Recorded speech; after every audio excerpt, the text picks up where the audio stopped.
Charlotte? We didn't have business advisory, did we, Marie? No, I was contacting you. Yeah. That was really a notification regarding, free, I think I sent it to you, drop-in Oh, TV type of a thing. right.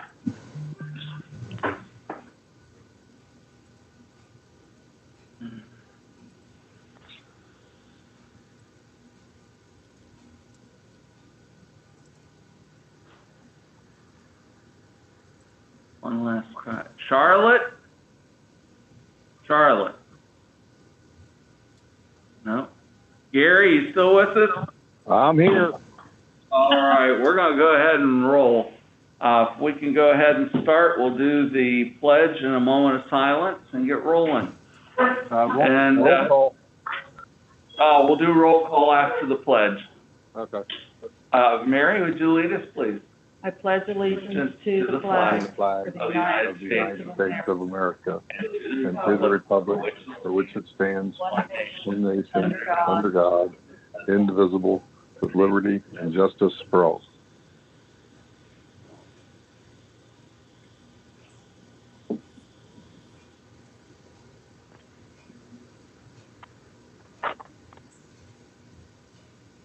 Thank you. All right. Laura, are you going to try to do a roll call for us? Yeah, if you guys can hear me, okay. Yep. Okay. Go for it. Mr. Bartlett, Here. Mr. Fowler, Miss Owens, Here. Miss Oh, Beard, you joined us. Good. Here. Sure. Mr. Steeman. Here. Next item on the agenda is the approval of the agenda and minutes from the last meeting in October. Under the agenda, I would make the following suggestion that we include revisions that are in number 9 and number 10 on the addendum, that item 15 be pulled out as a separate vote, and that after we conduct new business before 15, there be an executive session for personnel.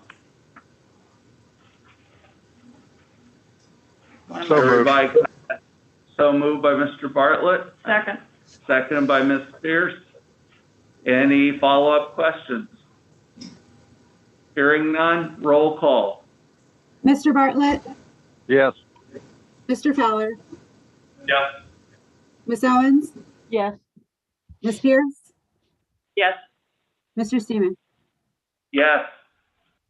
Next item is public participation, and this morning we welcome Mark Millis.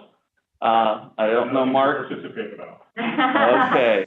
I don't know if you have anything to share or not. All right, we'll continue on then.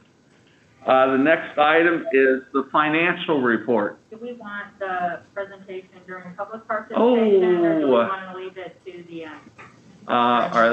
They're not available just yet? Heidi, she should be. Heidi and Caitlin, are you on? We are both on. We're both on. Hi, Heidi. Okay. Hey. Well, Good morning.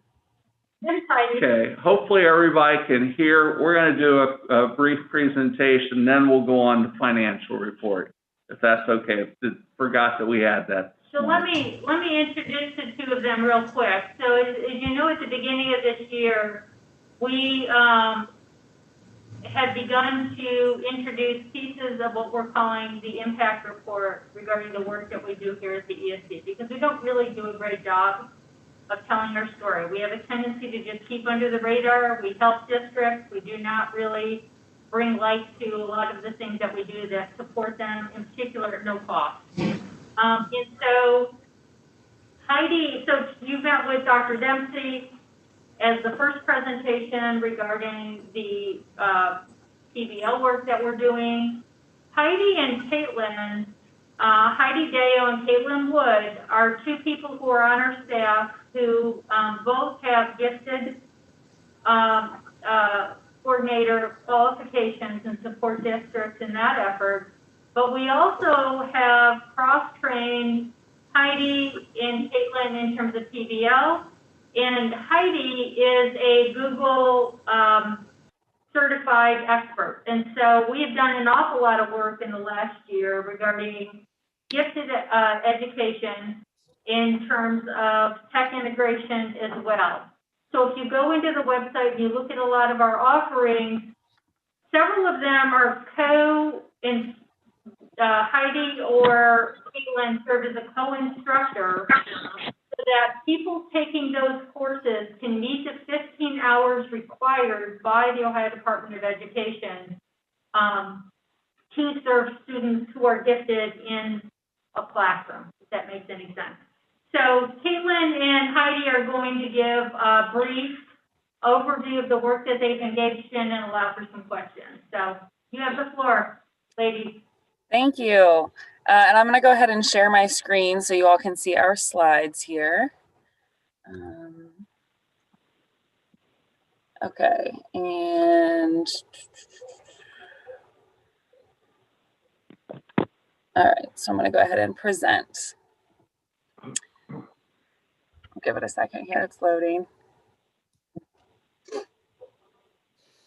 It's not as slow as yesterday. Yeah, hopefully it loads a little faster than yesterday. Oh, I think we're getting there. All right, can you all see our slides there? Yeah. Yes. Okay, so like Dr. Ward said, I'm Caitlin Wood, and I'm the gifted coordinator through the ESC, and I work primarily with 4 of our districts, Bloom Carroll, Amanda Clear Creek, Burn Union, and Walnut Township. But Heidi and I work together to provide services for districts across our county and then even outside of our county. So Heidi, I don't know, you want to introduce yourself there? Yeah, and I'm Heidi Deo. I'm the tech integration specialist. But as you know, when you work at the ESC, you have a lot of different hats.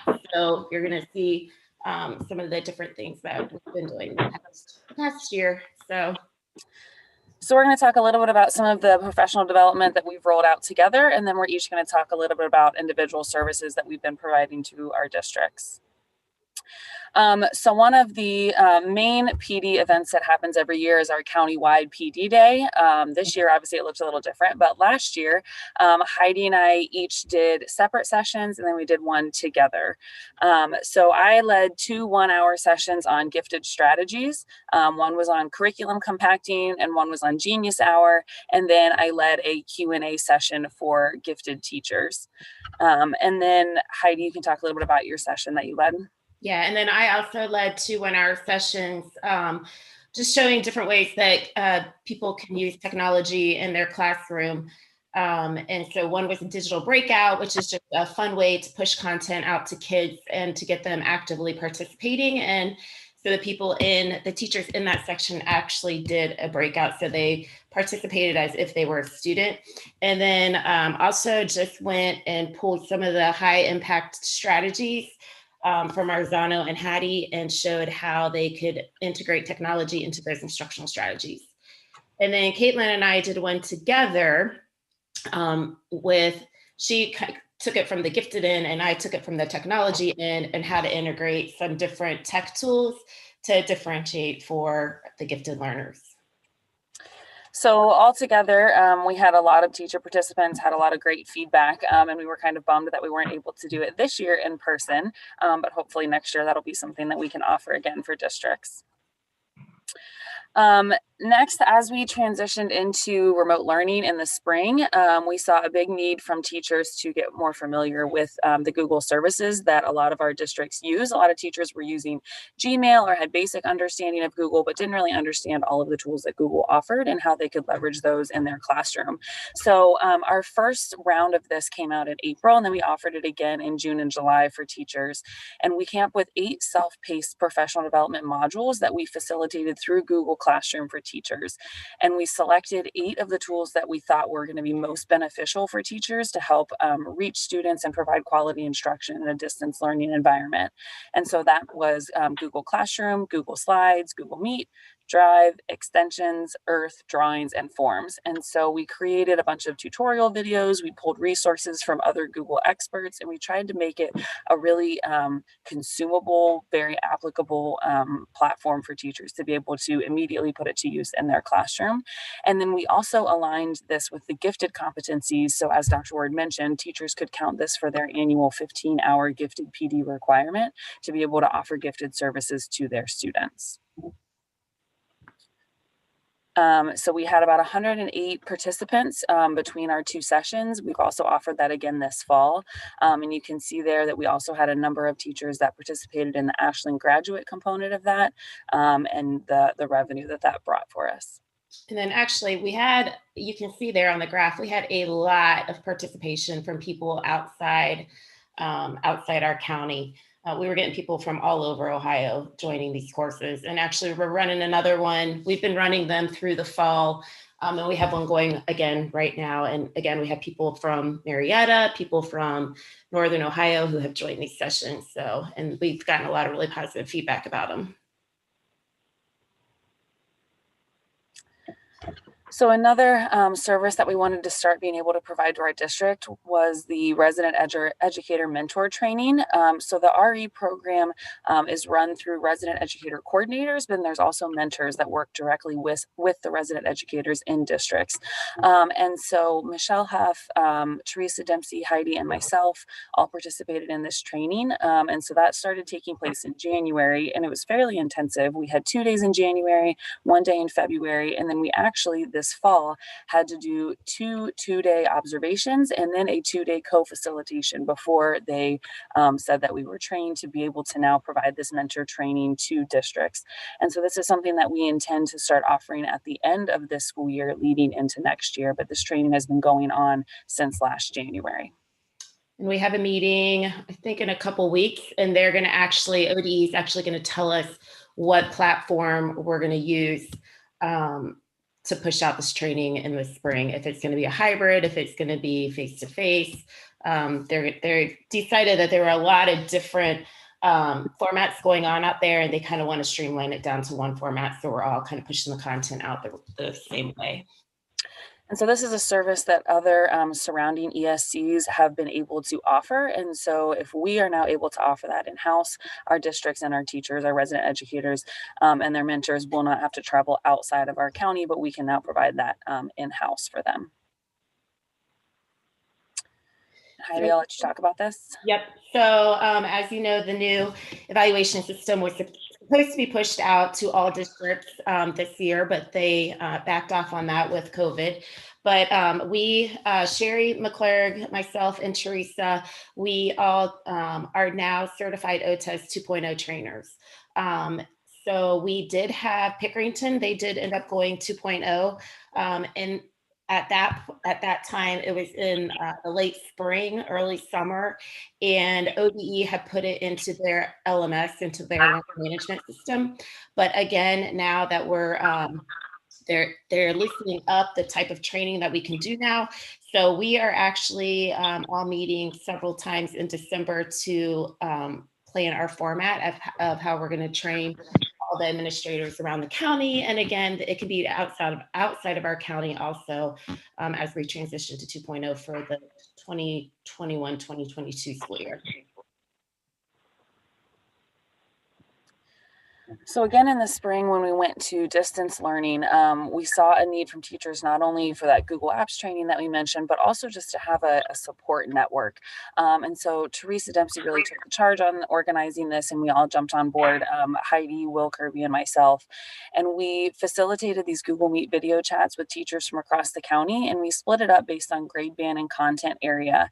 And so we initially held these on March 31st, April 2nd, and April 6th. And we had all groups and grade bands that were able to meet on any of those 3 days. And then after those initial meetings, we had a rotating schedule on Tuesdays, Wednesdays, and Thursdays each week, depending on what group you fell into. And we had anywhere from, 2 or 3 teachers in a meeting up to probably 20 to 30 teachers in a meeting, just sharing resources, strategies, questions, answers as things were changing, or even just to support teachers emotionally as they were getting stressed out, burnout. And so it really just created a nice support network for teachers across our districts.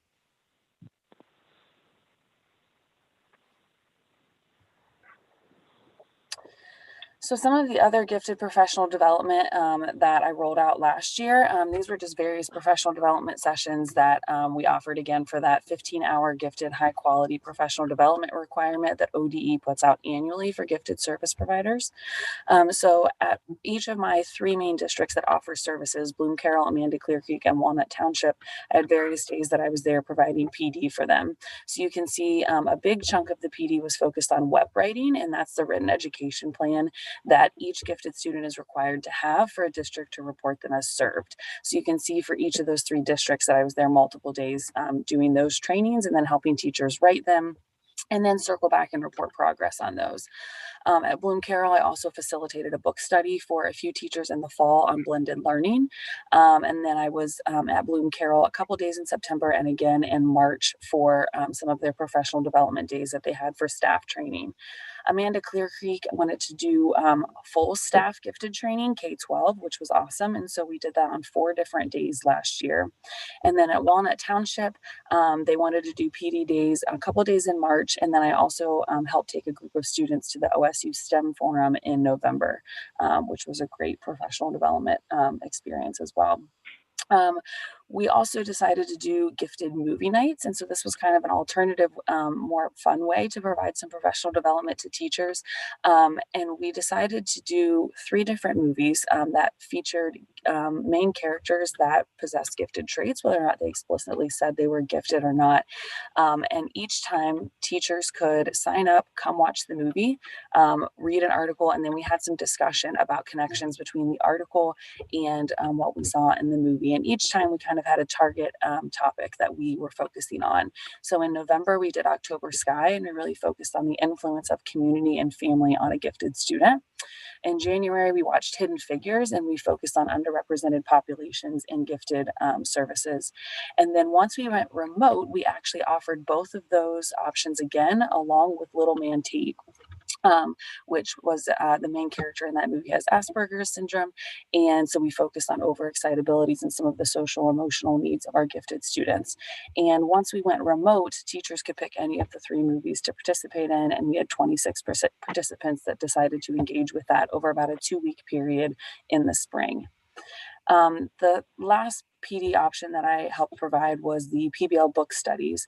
And so Teresa had asked me if I would go through the book studies that were already being created and align them with the gifted competencies and then help co-facilitate those. So again, teachers could take those book studies that would get them the PBL training, but then also count for their gifted PD as well. And PBL is really a great way to serve our gifted students and to provide additional depth and complexity. So it was a really natural alignment to be able to offer something that kind of could count for both options. And so the 3 studies that we focused on were project-based teaching, Just Ask Us, and project-based learning in the math classroom. And then we've added additional book studies in this school year. Some of the other gifted services that we provided last year, kind of beyond what the traditional ODE coordinator, gifted coordinator duties would be. At Bloom Carroll, there is a subject resource room for 3rd and 4th grade math and reading gifted students. And so because that's kind of the first time that parents might have students in the gifted program, I decided to, or Amanda Lester and I, the teacher at Bloom Carroll, decided that it would be good to kind of co-facilitate those parent-teacher conferences.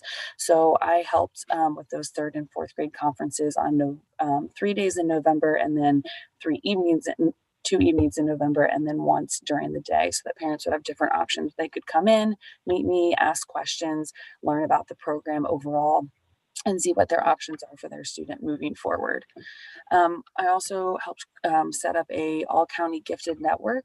So all of the coordinators and GISs across the county came together 4 times last year to have collaborative meetings on what's working in their district, what questions they have, what services they're offering, problems that they need help solving, and kind of create a smaller support network. We're all members of OAGC, the Ohio Association for Gifted Children, and some of us are also members of GCCO, which is the Gifted Coordinator Division. And we wanted something that was kind of more local and that we could be more specific and kind of more open with each other and help support each other here locally. I also served on the OAGC Coordinators Division as the Region 11 rep. And so that started in November once Todd Stanley asked me to join, and ran through the rest of the year. And we actually have our Coordinators Division Conference coming up here in December that I'm going to help facilitate and run as well. I already mentioned the Believe in Ohio STEM Forum that I helped take a group of students from Walnut Township to last November. And then we also did some PBL co-teaching. There was a 7th grade team of teachers at Amanda Clear Creek Middle School that wanted to roll out a PBL project, but they really wanted help with it. They had taken some of our PBL book studies, but wanted help kind of going through the process the first time, helping with some of the classroom management, some of the ins and outs of how PBL actually will roll out in the classroom. And so I did that on 4 days in February last year. And this is Heidi.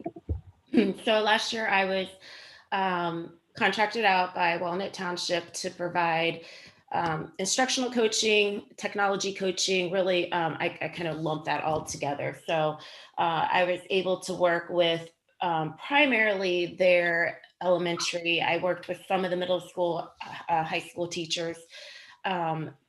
Just doing, we did podcasting, we did, I really helped them a lot with Google, especially at the elementary, because they knew that they were, when COVID hit and they went remote, those elementary teachers really had a shift in their instruction. So I worked with them a lot, helping them figure out how to best provide instruction when we were remote. So that was 17 days throughout the school year last year. And then Bloom Carroll also hired me out to do some instructional coaching with their intermediate teachers, really focusing on those high quality instructional strategies. From the PD that I did in the fall, the principal actually came to my session for the county PD day and liked what I did. And so then he brought me in to work with his teachers at the intermediate. Good. And then we, as you know, last fall, we rolled out a new website, a whole new platform. So James Freeman and I, we were the ones that developed our new website. We spent a lot of time on it. When I was going back through my calendar to prepare for this, I didn't realize how much time we did spend on pushing out the new website.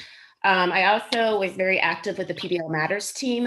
When Teresa came on board, we had to rebrand her PBL work. And so I worked with the team to rebrand and redesign the professional development services that we are providing through our ESC. And then I also do a lot in the background with our own ESC staff and our students. I'm constantly working with those teachers, providing professional development services, instructional support, technology support, and specifically with Google, ST Math, Visual, and IXL. Just going in and just really helping them at any time that they know I have an open door. So they email me all the time with questions. And so just constantly giving them support, giving our own teachers and students support. And so that is kind of an overview of some of the gifted and instructional technology services that we were able to provide for our districts last year. And we are definitely building on some of that as we move through this school year as well. So we wanted to give you all an opportunity to ask any questions that you might have about some of the services we offered or anything else. Any questions? I just say thanks to both of you. Yes, thank you. Absolutely. We enjoy what we do. We have a great Charlotte or Gary, any questions? Nothing. Thank you for the presentation. Thank you. You're welcome. You guys all have a good Thanksgiving and stay safe. You too. I'll call you, Heidi, when my TV doesn't work. Okay. I'll buzz right over. Yeah. Thank you. Take care. Thank you, guys. Thank you, Bye. ladies. Thank you. All right. Well, Laura, are you back with us? There she is. We'll go to the financial report. Need a motion and a second, and then we can follow with discussion. So moved. Second. Moved by Ms. Pierce, seconded by Mr. Fowler. Laura? Everything's, pretty crazy in the ESC in general. Money's paid, people are paying the bills. So that's first and foremost. So therefore we can pay people. Nothing unusual on the October bills. In the appropriation adjustments, I think the main thing you're going to start seeing is if you look down at the sheet, BRF 2020-11-3, you see these tutors at the private schools, FCA and St. B. You'll see 2 more on the November adjustments that you'll see in December, Fairfield Union and Amanda. There was another one, maybe another one for Amanda Clear Creek is coming up. The other adjustments were for a severance payout that we had, and then moving some money in the preschool out of personnel services for our school psych. We've contracted with Madison Champaign ESC for that. Next month's budget adjustments, you'll actually see a lot of adjustments for the grants that have started up. So we have the Adam H grant that all of these Marie brought in. The GEAR money, that's the Government Emergency Education Relief Funds. You'll see that grant coming in. And the 2-part OCER grant that in these motions, you'll see the service portion and the payroll portion of, like I said, it's a 2-part. It's a part local, part CCIP coming in. So next month's budget adjustments will be much larger, but it should be mostly grant related, and of course bill backs for those tutors. The treasurer's office, we're trying to wrap up open enrollment right now. We had quite a few stragglers because I do make it mandatory that people acknowledge their benefits or at least decline them. All they had to do was log into a website to do it. It's not the easiest website to navigate, but at November 15th, we still had like 40 people who hadn't touched it. So we gave them until today, to get back in. It's not the end of the world. It's not like we cancel people's benefits, but it's always important to have that acknowledgement from people that they've had that opportunity. And then of course, being nice and small like we are, Marie and I, and James all tag team all the COVID leave, which Marie will talk about later in her report. That's taken up quite a bit of time, keeping track of people, contact tracing, reporting to the health department. So we didn't have normally in October, it's kind of a chill time in the treasurer's office before open enrollment and W-2s, but we didn't get that this year, which isn't too surprising, but I look forward to maybe next October it being a little bit more relaxed. That's all I have. Do I have any questions on the financial report or anything else I've talked about? Gary, Charlotte? Nope, no questions. No. Okay, Don or Mary? All right. If we could have roll call, please. Mr. Bartlett? Yes. Mr. Fowler? Yes. Ms. Owens? Yes. Ms. Pierce? Yes. Mr. Steeman? Yes. Next item on our agenda is new business. This includes the revisions of number 9 and 10 that were on the addendum page. And as a reminder, number 15 will be a separate item. Could I have a motion and a second, and then we'll follow with discussion. So moved. Moved by Mr. Bartlett, Second. seconded by Ms. Pierce. Marie, anything special? All right. So as you know, I do provide the memo coming into these meetings to try to explain anything that seems like an outlier. We are very busy right now in terms of various grants, and so the correction regarding the addendum is really related to 2 grants that we politically or strategically had submitted as 2 separate grants that actually work hand in hand with each other, and so there's some nuances in terms of what bucket it has to be taken out of, and that's why you see those corrections. So just making sure that we got that accurate. This is a little bit of a situation with that Philanthropy Ohio money, which is sort of building the plane as they're flying. I mean, it was great that we had philanthropists across Ohio that put about $5 million into a bucket, but having all of the systems and the processes in place to roll that out has been a little bit bumpy. Would you say, Laura? I think we have it figured out now,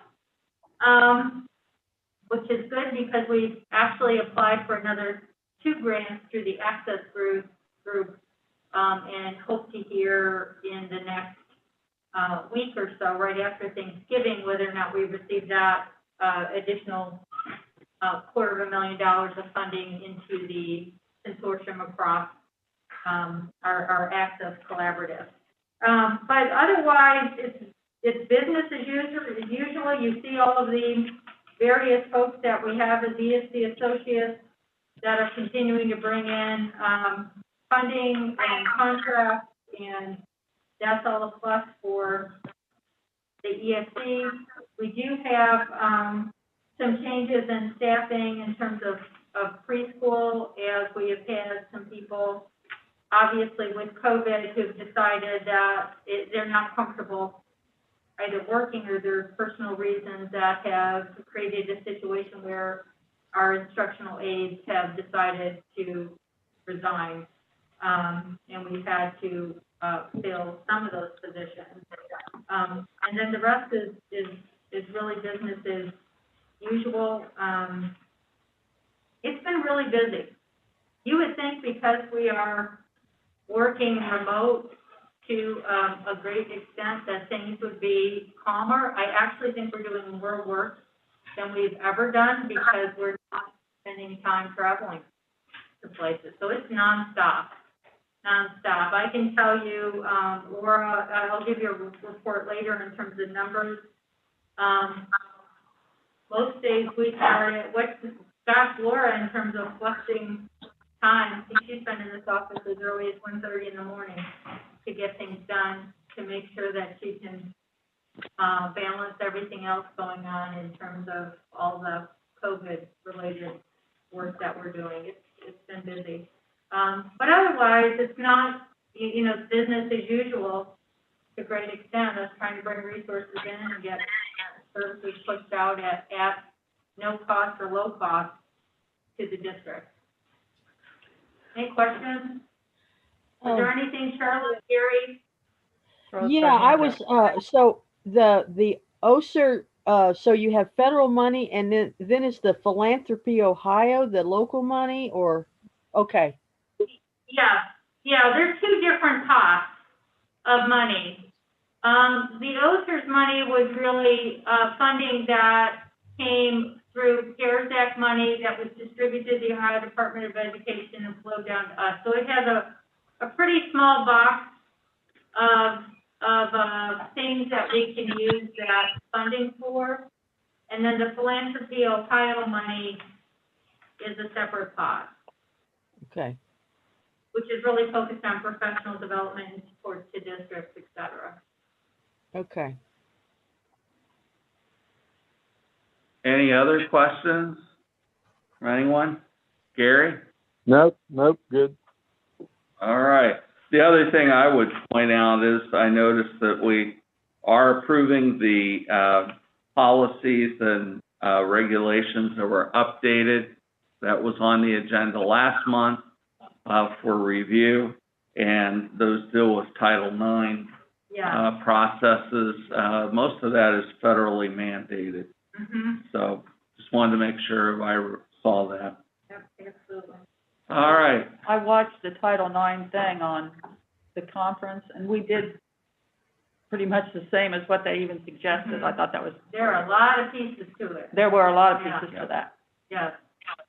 All right. With no further questions, could we have roll call, please? Mr. Bartlett, Yes. Mr. Fowler, Yes. Miss Owens, Yes. Miss Pierce, Yes. Mr. Seaman. Yes. The next item on our agenda would be a request to go into executive session for a personnel matter in accordance with the Ohio Revised Code. I would need a motion and a second to do that. So moved. Moved by Mr. Fowler, Second. seconded by Ms. Pierce. Roll call, please. Mr. Bartlett, Yes. Mr. Fowler, Yes. Miss Owens, Yes. Miss Pierce, Yes. Mr. Steeman. Yes. Oh, thank you, Thanks, Ron. Ron.